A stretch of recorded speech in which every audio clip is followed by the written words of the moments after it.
Maulan kaya maging handa ang ilang bahagi ng bansa dahil sa iba't ibang weather system. Kabilang diyan ang low pressure area na nakapasok ng Philippine Area of Responsibility at ang isa pang low pressure area na nasa labas ng Philippine Area of Responsibility.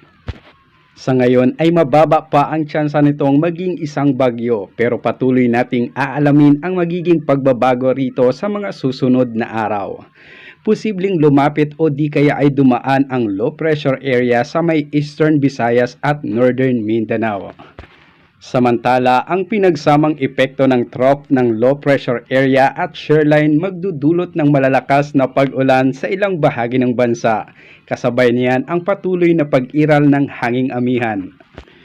Base sa datos ng Metro Weather, uulanin ang ilang bahagi ng Apayao, iba pang bahagi ng Cordillera, Cagayan, Isabela, Aurora, Quezon, Bicol Region at Mindoro Provinces. Magpapatuloy ang mga pag-ulan sa Southern Luzon. May malalakas na ulan na posibleng magpabaha o magdulot ng landslide. Sa Visayas, uulanin ang malaking bahagi ng Panay Island, Negros Provinces, Central Visayas, Samar at Leyte Provinces. Matitindi ang ulan na mararanasan sa maraming lugar kaya maging alerto.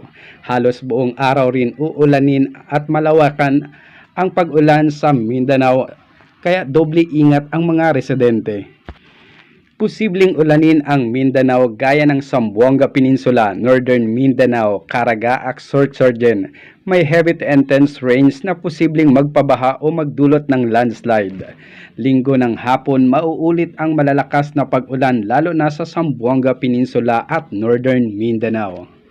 Sa Metro Manila, posibleng mainit ulit sa ilang lugar pero hindi pa rin dapat magpakampante kaya magdala pa rin ng payong o kung may outdoor activity this weekend.